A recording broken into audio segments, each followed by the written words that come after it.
Hello everyone, मेरा नाम है कृतिका और मैं हिमाचल जी के पढ़ाती हूँ। अभी अभी एचएस का मेंस 2025 सम अप हुआ है। आई होप सभी का अच्छा हुआ होगा जिन्होंने दिया।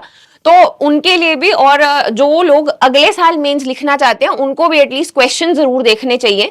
मैं हिमाचल जीके के क्वेश्चंस डेफिनेटली आपको दिखाने वाली हूँ। तो देखो, जो GS1 है, GS2-3 भी करेंगे। GS1 में टोटल 60 मार्क्स के जो आपके क्वेश्चंस थे वो हिमाचल जीके से थे और इसमें भी 3+3 थे।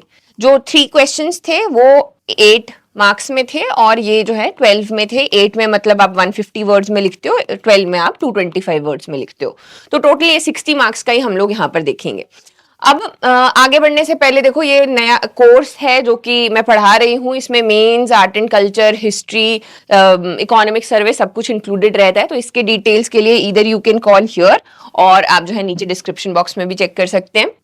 तो इस बार के जो क्वेश्चन है ना, वो ऐसा नहीं मैं बोलूंगी कुछ बहुत ही ज्यादा अनप्रिडिक्टेबल थे या कुछ बहुत ही हटके थे। नॉर्मल से क्वेश्चन जैसे हिमाचल के पूछे जाते हैं वैसे ही थे। Examine critically the land movement of Sirmaur and Baghal in 19th century.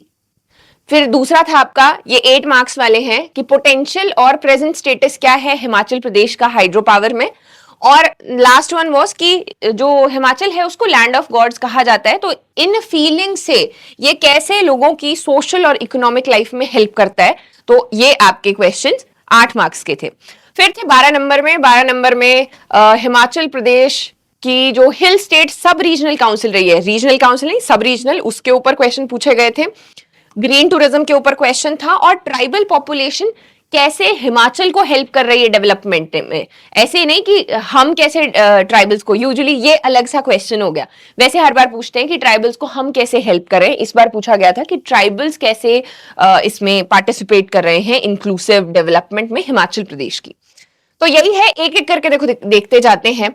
अब हर एक क्वेश्चन में ऑलरेडी जो लिख के आए हैं उनको तो पता ही होगा। एक होती है आपकी इंट्रो, छोटी सी इंट्रो, फिर एक बॉडी आ जाती है and the last one is conclusion, जो कि आपके क्वेश्चन के हिसाब से होना चाहिए। 10 मार्क्स में ये 2 लाइन में लिख लिया, 2 लाइन में लिख लिया, मेन जो है बॉडी रहती है। 12 में आप थोड़ा थोड़ा इसको बढ़ा सकते हो क्योंकि 225 शब्द लिखने।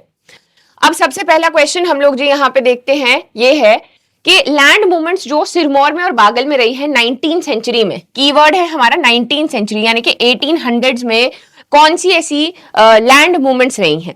अब मैं हमेशा बताती हूँ कि अगर आपको नहीं भी पता है, आपको हिमाचल के अगर इश्यूज पता थे कि उस वक्त 1800s में क्या हो रहा था, तो भी आप यहाँ पे लिख सकते हो अगर आपको बहुत ज्यादा इसके बारे में नहीं पता। तो सबसे पहले तो हमने कीवर्ड से शुरू करना था, इंट्रोडक्शन, जिसमें आप लिखोगे कि 19th सेंचुरी में जो है आपके सिरमौर में और बागल में बहुत ऐसे मूवमेंट्स रहे जिन्होंने आगे फ्रीडम स्ट्रगल में योगदान दिया या फिर आगे अगेन जो है इसने अपनी शेप ली, जैसे कि हिमाचल प्रदेश आगे बढ़ा है जिससे। तो इंट्रोडक्शन आपके आंसर के साथ में रिलेट होनी चाहिए। फिर आ जाता है आपका बॉडी। अब इसमें आप दोनों को अलग अलग कर सकते हो, सिरमौर को और बागल को। अब अगेन अगर आपके पास में ये नाम नहीं है, जैसे कि बागल के राजा ध्यान सिंह हैं, उनके खिलाफ रिवोल्ट हुआ था और यहाँ पे जो है राजा शमशेर प्रकाश हैं सिरमौर के, जिनके 1878 में रेजिस्टेंस देखा गया था। अब एज आई ऑलवेज से कि कुछ प्रॉब्लम्स हैं, अगर फॉर एग्जांपल आपके पास ये फैक्ट्स नहीं होते हैं तो 2-3 चीजें आप हमेशा लिख सकते हो। उस वक्त की कुछ प्रॉब्लम्स थी। सबसे पहले जो लोग हैं वो अपने रूलर से परेशान थे, जो कि अनजस्ट रूल, एक्सप्लॉयटेटिव रूल हुआ करता था वहां उस वक्त। तो सबसे पहले इनके खिलाफ थे। दूसरा आ जाता है कि यहाँ पर जो भी आपका टैक्स है, रेवेन्यू है, वो बहुत ज्यादा हाई था जो लोग नहीं दे पा रहे थे। तीसरा आता है सोशल इविल्स। सोशल इविल्स जैसे कि बेगार की प्रथा, बेथ की प्रथा, फिर आपकी रीत की प्रथा थी, वो सारे के सारे उनको भी लोग भगाना चाहते थे या खत्म करना चाहते थे। और चौथी जो है वो डेफिनेटली एक्सप्लॉयटेशन आ सकती है, या फिर आप इसके साथ में फॉरेस्ट वाला भी लिख सकते हो पॉइंट, कि लोगों की जो आजीविका है वो तो फॉरेस्ट के ऊपर डिपेंड करती थी, लेकिन ब्रिटिशर्स ने आके वही ले ली। तो फिर क्या हुआ, यहाँ से लोगों में आक्रोश पैदा हुआ। तो अगेन अगर आपके पास में एग्जाम्पल ये है कि आपके पास नाम नहीं है शमशेर प्रकाश का, राजा ध्यान सिंह का, आपके पास में कोई ईयर नहीं है, तो भी आप इसको जर्नलाइज्ड वे में लिख सकते हो। अगर आपको ये याद है तब तो बहुत ही अच्छी बात है, नहीं है तो ये सारी चीजें तो हिमाचल में हर जगह ही थी जिसके खिलाफ ये जो आपके मूवमेंट्स हैं वो देखे गए, सिरमौर में भी और बागल में भी। बागल अर्की में है, बेसिक्स तो आपको ऑलरेडी कवर होंगे। फिर आप कंक्लूड कर सकते हैं अपने आंसर को कि ये जो मोमेंट्स हैं सिरमौर में और बागल में रही हैं, इन्होंने बाद में पॉलिटिकल अवेकनिंग में हेल्प किया है, जो देश की आजाद करना है उस दिशा में गए और बाद में ये सब कुछ जो है इकट्ठा हुआ प्रजामंडल मूवमेंट की तरफ। तो अगेन ये आपका आगे की जो स्टोरी है उसकी तरफ चला गया, इंट्रोडक्शन क्वेश्चन के साथ में जुड़ी हुई है, और जो बॉडी है वहां पर मेन इवेंट्स हैं, जैसे कि हम लोग पहले बात कर रहे हैं सिरमौर की, जहां पर बेगार की प्रथा चल रही थी। राजा शमशेर प्रकाश ने बहुत सारे रेवेन्यू यहाँ पर लगा के रखे थे, उसके खिलाफ यहाँ पर प्रीतम सिंह जी जो हैं खड़े होते हैं और ये मूवमेंट हमें देखने को मिलती है। नाम नहीं है स्पेसिफिक कोई इनके। वैसे ही बागल में जो राजा ध्यान सिंह हैं, उनका रेवेन्यू सिस्टम बहुत ज्यादा खराब है, अनजस्ट रूल है, तो लोग क्या चाहते हैं, लोग इनसे छूटना चाहते हैं, अपना पीछा जो है वो छुड़ाना चाहते हैं, टैक्स कम करना चाहते हैं, अपनी नॉर्मल एक जिंदगी जीना चाहते हैं, इसी की बात की गई। तो ये तो था हमारा पहला क्वेश्चन। दूसरे क्वेश्चन पे आ जाते हैं, potentiality and present state of hydro power in Himachal प्रदेश।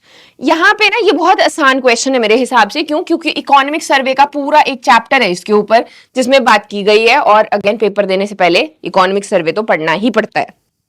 अब यहाँ पर दो तरीके हैं इसको कवर करने के।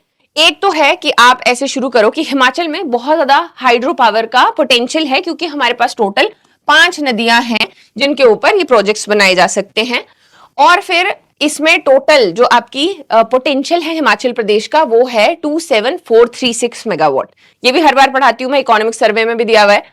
और लेकिन ये अगर आप यहाँ नहीं लिखना चाहते हो तो ये एक बहुत इंपॉर्टेंट पॉइंट भी है जिसको बाद में यूज किया जा सकता है।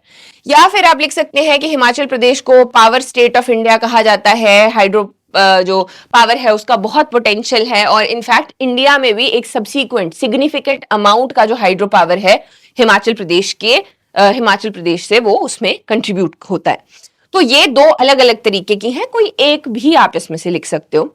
अब इसके जो मेन आएगा आंसर उसमें क्या आएगा, सबसे पहला आएगा टोटल पोटेंशियल, कि हिमाचल प्रदेश में वही, अगर आपने ऊपर नहीं लिखा है 5 नदियों के बारे में तो यहां पे लिखना है कि we have 5 perennial rivers. Perennial का मतलब जो सारा साल बहती हैं। इसमें टोटल पोटेंशियल हिमाचल प्रदेश का है 27436 मेगावाट। इसमें हार्नेसेबल कितना है, ये तो टोटल है, हार्नेसेबल है इसमें से 24,000 मेगावाट, और उसमें से ऑलरेडी जो 24,000 है उसमें से हमने करीब आपका 10,000 मेगावाट यहाँ पर ऑलरेडी हार्नेस करके रखा है। तो ये देखो, ये करंट स्टेट आ गई।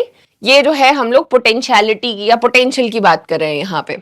और थोड़ा सा ऐड करना है अगर आपको, तो आप और चीजें भी लिख सकते हो, जैसे कि आप डिफरेंट जो आपके प्लांट्स चल रहे हैं, मेजर प्रोजेक्ट्स हैं, नाथपा जाखड़ी है, देन भाखड़ा नंगल डैम है, खरचम वांगटू है, इनके बारे में लिखा जा सकता है। अगर आपने और इसमें इंफॉर्मेशन रिच करना है सो डेफिनेटली आप जो है आने वाले जो नए प्रोजेक्ट्स के लिए पैसा एलोकेट किया गया है, डिफरेंट हाइड्रो पावर प्रोजेक्ट्स खोलने हैं, तो उनका मेंशन भी आप यहाँ पे कर सकते हैं।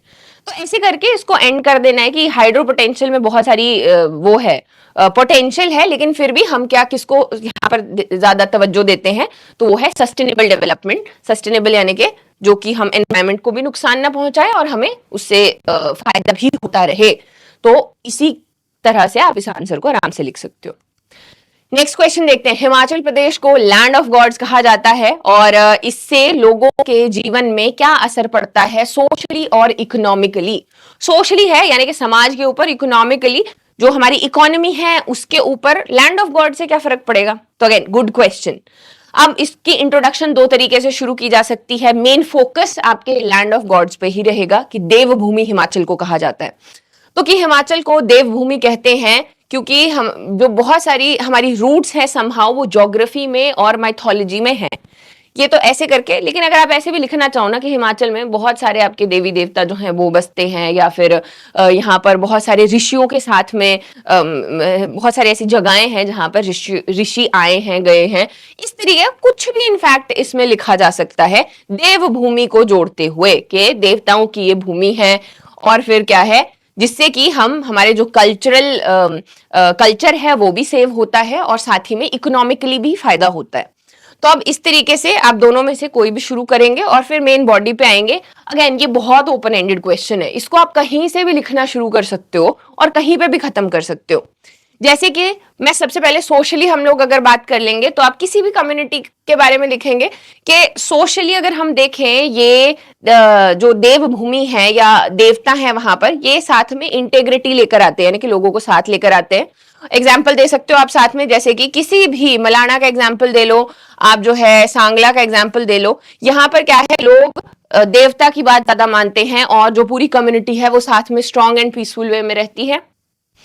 साथ ही में आप किसी भी एग्जाम्पल दे सकते हो, किसी भी इंटरनेशनल फेयर का, नेशनल फेयर का, डिस्ट्रिक्ट फेयर का, इस तरीके से जहां पर सारे देवी देवता इकट्ठे होते हैं। जैसे कुल्लू का दशहरा है, मंडी की शिवरात्रि है, वहां पर सारे देवी देवता इकट्ठे होते हैं, तो वो क्या है, वो एक बड़ा पोजेशन बन जाता है। और डेफिनेटली यहाँ पर दो तीन चीजों को और तवज्जो दिया जाता है, जैसे कि देवभूमि में कुछ पेड़ नहीं काटे जाते, कुछ ऐसी जगहें हैं जो कि सेक्रेड हैं, जो ये नदियां हैं ये भी हमारे लिए सेक्रेड है यहाँ पर, तो ये सोशल इसके कुछ वो रहते हैं। नेक्स्ट आ गया हमारा इकोनॉमिकली। इकोनॉमिकली क्या फायदा है, तो अब जब देवभूमि कह रहे हैं तो अलग अलग आप इसमें सर्किट्स के बारे में लिख सकते हो कि हमारे पास बहुत सारे शक्तिपीठ है। नवरात्रि में हर बार यहाँ पे 2-2 बार मेले होते हैं, शक्तिपीठ हो गए।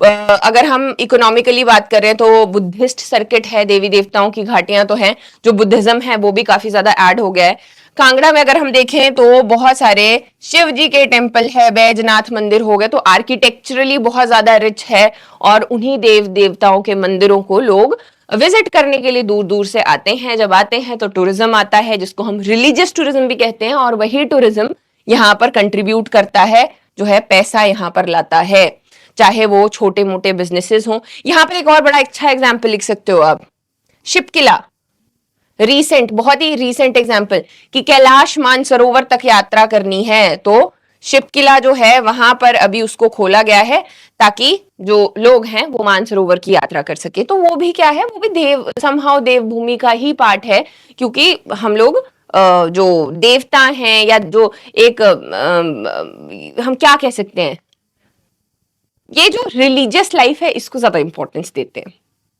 चलो, जब कंक्लूड करेंगे अपने आंसर को तो जो भी चीजें पूछी गई थी उनको लिखना है कि देवभूमि जो है वो हिमाचल प्रदेश की आइडेंटिटी है और इसको हम लोग शोकेस भी करते हैं ताकि ज्यादा से ज्यादा लोग हिमाचल विजिट भी कर सके। जो एनवायरमेंट है या आपकी सोसाइटी है ये उसको भी अफेक्ट करता है और टूरिज्म बेस्ड इकोनॉमी जो है उसको भी अट्रैक्ट करता है। या फिर आप सिंपल भाषा में लिख सकते हैं कि हमारे पास में यहाँ पर एक इकोनॉमी, कल्चरल सोशल इकोनॉमी बनकर आती है जो कि देवभूमि की वजह से है।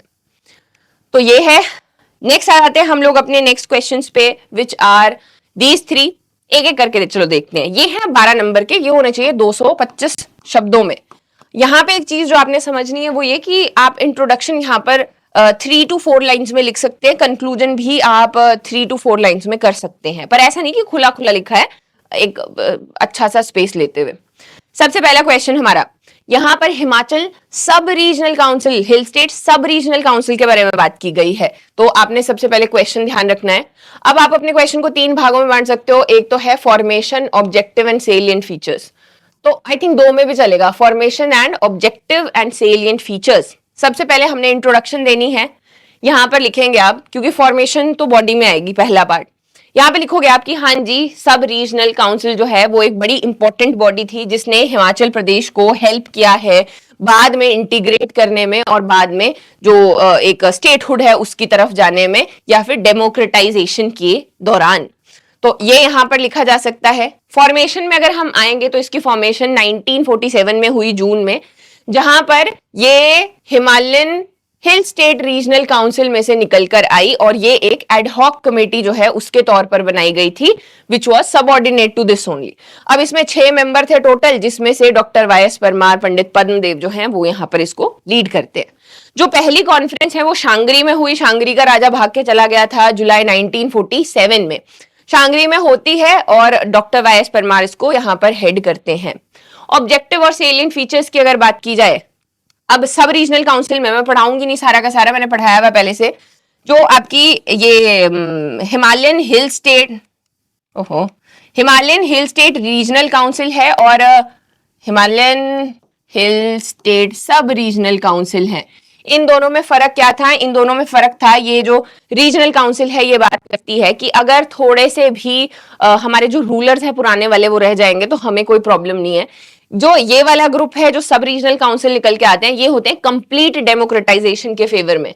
तो वैसे ही अगर हम इनके ऑब्जेक्टिव्स देखें तो सबसे पहला क्या रहेगा? प्रो मर्जर ग्रुप है कि इंडिया का पार्ट बनना है हमने, और कंप्लीटली जो भी प्रिंसली रूलर्स हैं उनके रूल को खत्म करना है, डेमोक्रेटाइजेशन जो है, लोकतंत्र आना चाहिए। फिर पहला ऑब्जेक्टिव है एलिमिनेट प्रिंसली रूलर्स। स्पेशली अगर आपने पढ़ा हुआ है ऑलरेडी, आई नो आपको पता है, जैसे कि सुकेत का जो सत्याग्रह है वो सबसे पहला स्टेट था जहां पर मर्जर साइन करवाया गया था। दूसरा, यहाँ पर एक और जो बात की जाती है वो ये कि इंडिया का पार्ट बनना है तो as a union of India having our own powers, तो उसके बारे में। एंड फाइनली जो सुकेत में एक बड़ा सा सत्याग्रह 1948 में किया जाता है और 15 अप्रैल 1948 को Himachal Pradesh chief commissioner province बन गया। तो अगेन इसमें आप जो है इन दोनों, इसमें आपके 225 वर्ड्स कवर हो जाएंगे। लास्ट में एंड में एक बढ़िया सा कंक्लूजन जो है वो लिखा जा सकता है कि ये हमारी बॉडी है और इसकी जो है इट इज रिस्पॉन्सिबल, बाद में मतलब इसको थोड़ा फ्यूचर बेस लिखेंगे कि बाद में क्या हुआ, इस बॉडी ने बहुत ज्यादा हेल्प की इंटीग्रेट करने के लिए हिमाचल को और डेमोक्रेटाइज करने के लिए। इसी की वजह से बाद में जाके हिमाचल जो है वो एक चीफ कमिश्नर प्रोविंस बना। सो नेक्स्ट क्वेश्चन है हमारा, explain the relevance of green tourism for sustainable development of environment in Himachal Pradesh. तो एनवायरमेंट के कंपैरिजन में उसके रेलेवेंस में क्या है ग्रीन टूरिज्म का? तो सबसे पहले तो ना हमें थोड़ा सा समझ आना चाहिए कि ग्रीन टूरिज्म, इको टूरिज्म क्या होता है। ये दोनों इंटरचेंजेबली यूज किए जाते हैं। ग्रीन का मतलब है, एग्जांपल देती हूँ, देखो जैसे कि हमने कोई एरिया था वहां पे प्लास्टिक को बैन कर दिया, उसको हमने बोला ग्रीन टूरिज्म, ठीक है, कि हमने बचाना है, कंजर्व करना है अपने एनवायरमेंट को। एक और जगह थी, हमने यहाँ पर ज्यादा लोग टूरिज्म तो लाना था लेकिन क्या किया, यहाँ पर ऐसे इको ट्रेल बना दिए और छोटे छोटे टेंट लगा दिए रादर देन कोई बड़ा 5 स्टार होटल बनाने के, तो ये इको टूरिज्म हो गया। अब इनको इंटरचेंजेबली जो है वो यहाँ पर यूज कर लिया जाता है। तो शुरुआत आप किसी भी तरीके से कर सकते हो। Eco tourism and green tourism are distinct but related concept, जिसमें हम एनवायरमेंट को बचाने की बात कर रहे हैं। या फिर ग्रीन टूरिज्म जो है वो is a form of responsible travel to natural areas, या फिर ग्रीन टूरिज्म जो है वो रेलेवेंट है सस्टेनेबल डेवलपमेंट के। इन्हीं दो शब्दों को यूज कर सकते हैं। ये 3 डिफरेंट तरीके की इसमें लिखी जा सकती है। अब रेलेवेंस की अगर बात की जाए, हम एनवायरमेंट के पर्सपेक्टिव में बात करते हैं। सबसे पहला रहता है बायोडाइवर्सिटी कंजर्वेशन। आपके हर एक क्वेश्चन में ना एग्जाम्पल होना चाहिए। एग्जाम्पल, बायोडाइवर्सिटी कंजर्वेशन का मतलब सबसे पहले ग्रीन टूरिज्म से है ही ये कि हमने वहां पर कुछ बर्ड वॉचिंग, नेचर ट्रेल्स वो बना के रखे हैं। एग्जाम्पल देखो, मनाली, शिमला हो गया, यहाँ पर सोलर वाटर हीटर्स जो हैं वो कंपलसरी है, तो उनको प्रमोट करना वो क्या है, ग्रीन टूरिज्म है।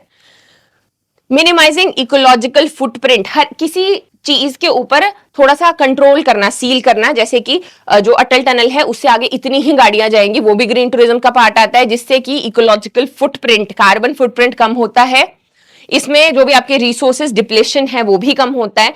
बेसिक आइडिया क्या है कि हम ओवर पावर नहीं करना चाहते किसी भी रिसोर्स को, कि लाहौल से आगे इतने लोग चले जाए कि वहां पर कुछ खाने पीने की चीजें जो हैं वो कम हो जाए, पानी में प्रॉब्लम, जैसे शिमला के इश्यूज हैं। तो अब वो क्या होगा, इसी तरीके के यहाँ पर एग्जाम्पल लिख सकते हो, जैसे कि प्लास्टिक बैन्स जो हैं वो मैंडेटरी हैं कई जगह। अभी जो आपकी मणि महेश की यात्रा होने वाली है, होगी, तो उसमें भी मेंशन किया है कि प्लास्टिक फ्री जोन इसको डिक्लेयर किया जाएगा, वो लिखा जा सकता है इसमें। Same way carrying capacity management, कि आपने कम, मतलब जितना लोड वो एरिया ले सकता है इकोलॉजिकली उतना ही दिया जाएगा, उसको यहाँ पर ओवर सेचुरेट नहीं करना है। जैसे एग्जाम्पल्स क्या हैं, धर्मशाला और शिमला, ये 2 सबसे ज्यादा ओवर सेचुरेशन के एग्जाम्पल्स हैं। तो इतना सा जो है, I think that's more than enough जो आप इसमें लिख सकते हो। लास्ट हमारा जो आंसर है वो बात करता है, explain the contribution of tribal population in socio economic development of Himachal Pradesh. Question को अच्छे से समझना है। हम ये नहीं पूछ रहे कि हिमाचल क्या कर रहा है सोशियो कल्चरल डेवलपमेंट के लिए ट्राइबल्स की, बट रादर यहां पूछा जा रहा है कि हिमाचल में किस तरीके से कंट्रीब्यूट कर रही है ट्राइबल पॉपुलेशन। तो सबसे पहले आंसर में आपने शुरू करना है कि किसी भी तरीके से कर सकते हो। वैसे तो देखो परफेक्ट आंसर कुछ भी नहीं होता है, लेकिन हाँ यहाँ पे क्वेश्चन के साथ में रिलेशन में रहना है कि हमारे पास ट्राइबल पॉपुलेशन हिमाचल में किन्नौर, लाहौल स्पीति और चंबा, जिसमें पांगी और भरमौर आता है, वहां पर रहती है।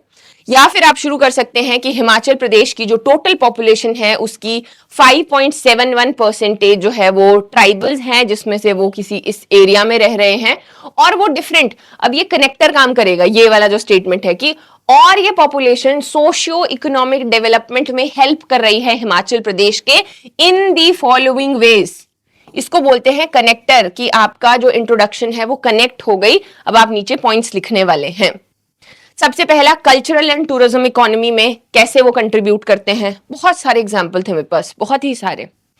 कल्चरल तो सबसे पहले डिस्टिंक्ट कल्चर होता है, तो बहुत सारे फेयर्स एंड फेस्टिवल्स मनाए जाते हैं, चाहे वो लाहौल स्पीति में हम लोसर की बात कर लेते हैं, चाहे वो किन्नौर में फुलेज की बात की जाती है। बहुत सारे एग्जाम्पल लिखे जा सकते हैं इसमें। तो ये सारे जो हैं वो ये हमारी हेरिटेज को बचा के रखते हैं। लो कल्चरल टूरिज्म हमें देखने को मिलता है, विजिटर्स जो है वो यहाँ पे आना चाहते हैं। एग्जाम्पल, नॉट ऑन मैप, अभी रिसेंटली भी न्यूज में रहा है, हर साल न्यूज में रहता है कि चंबा में जो गद्दी ट्राइब है उन्होंने ये सस्टेनेबल टूरिज्म का एक एग्जाम्पल यहाँ पर दिया है। बहुत सारे अवार्ड्स मिले हैं, सिल्वर अवार्ड जो है अभी तमिलनाडु में मिला था, शायद अभी हांगकांग भी गए थे ये। तो ऐसे करके not on map initiative of sustainable tourism, ये बहुत अच्छा है बाय गद्दी कम्युनिटी। वैसे ही जो आपकी, और अगर हम कल्चरल इसकी बात करते हैं तो लाहौल की सॉक्स को, ग्लव्स को जीआई टैग मिला हुआ है, तो ये क्या है, कल्चरल आइडेंटिटी है या टूरिज्म इकोनॉमी का समहाउ पार्ट है। फिर भी आपका आगे देखें हम लोग तो सस्टेनेबल रिसोर्स मैनेजमेंट आ जाता है। जैसे कि ये अब हम क्वेश्चंस पे रहना है कि ट्राइबल पॉपुलेशन कैसे हेल्प कर रही है हमें, तो इनके पास बहुत सी ऐसी इंफॉर्मेशन होती है इकोलॉजी को लेके। फॉर एग्जाम्पल किन्नौरी जीरा या चुल्ली ऑयल जिसको जीआई टैग दिया गया है, तो ये क्या है, ये ट्रेडिशनली लोगों को, इसकी जो ट्राइबल्स हैं उनको इसकी नॉलेज है, तो उसी के ऊपर ये काम करते हैं। और इन्हीं की हेल्प से अगर कल को हम लोग इसको आगे बढ़ाना चाहते हैं, हर्ब्स को या आपके मेडिसिनल प्लांट्स को, तो इन्हीं की हेल्प से किया जा सकता है सस्टेनेबल रिसोर्स डेवलपमेंट। एक और चीज जो इसमें ऐड करेंगे, प्रिजर्वेशन ऑफ बायोडाइवर्सिटी, यानी कि हर एक ऑल ओवर इंडिया देखा जाता है कि जो आपकी लोकल कम्युनिटीज होती हैं they are very attach to forest और एंड बायोडाइवर्सिटी, तो वो उनको प्रिजर्व करते हैं। जैसे कि ये बायोडाइवर्सिटी हेरिटेज साइट्स हैं हिमाचल प्रदेश की 3, आप तीनों देखोगे तो तीनों ट्राइबल एरियाज में, पांगी चंबा एंड लाहौल स्पीति। पहली है हमारी, ये है सुराल बटोरी में, ये है हुडान बटोरी में, और ये नैनगार विलेज है लाहौल स्पीति का, तो इनका मेंशन कर सकते हैं। वेरी इंपॉर्टेंट कि यहाँ पर कुछ ऐसी, जैसे तेज पत्ता हो गया आपका, ये और क्या क्या है, भोजपत्र हो गया, ऐसी चीजें वहां पर लगती हैं, तो इनको सेक्रेड माना जाता है और again biodiversity heritage sites declare किया गया। तो अगेन इस तरीके से आपके जो पॉइंट्स है वो पूरे हो जाएंगे। इंक्लूसिव ग्रोथ, क्वेश्चन को उल्टा भी लिखा जा सकता है, देखो इंक्लूसिव ग्रोथ, कि जब हम इनको एजुकेशन देते हैं, एम्प्लॉयमेंट देते हैं, स्किल देते हैं, वहां से ये डेवलप होते हैं और फिर हिमाचल प्रदेश की ओवरऑल इंक्लूसिव डेवलपमेंट का भी पार्ट बनते हैं, तो ये भी यहाँ पर लिखा जा सकता है। लास्ट में इसको समअप कर देंगे कि ट्राइबल कम्युनिटीज जो है वो दोनों ही इकोनॉमिक इंजन भी हैं और ट्रेडिशनल विजडम दोनों ही प्रोवाइड करती हैं। क्वेश्चन के आधार के ऊपर ही इसको अच्छे से बंद किया जा सकता है। ठीक है जी, आई एम होपिंग कि सबको समझ आया होगा जो मैं क्वेश्चंस और पॉइंट्स बताना चाहती थी। अगर नहीं आए हैं तो ये रहा हमारा लेक्चर, ये थोड़े दिन में मंडे को ये शुरू होने वाला है, तो फिर आप डेफिनेटली इसकी इंफॉर्मेशन चाहते हैं तो कॉल कर सकते हैं या फिर नीचे लिंक जो है उसको क्लिक कर सकते हैं। ये बहुत ज्यादा टफ नहीं होता हिमाचल जी के पेपर्स में, बट हाँ इसको लिखने का एक तरीका होता है। एक आपको हल्का सा आइडिया लग गया, बार बार आपने एक बार आप लिख लो अच्छे से तो फिर ये आगे के क्लियर हो जाता है। लेकिन अगर आपने एक बार भी नहीं लिखा और पहली बार मेंस लिखने जा रहे हो तो इट्स इम्पॉसिबल कि आप पहली बारी में पेपर निकाल दोगे। अगर इनफैक्ट आपने सब कुछ पढ़ा भी है तो PYQ analysis helps you in that, as well as ये वाले क्वेश्चन जो हैं ये जरूर एक बार लिखने हैं अगर आगे वाले साल का आप प्रिपेयर कर रहे हो और आपकी इच्छा है कि आने वाला मेंस आप दो। ठीक है जी, so thank you very much and I wish you all the very best.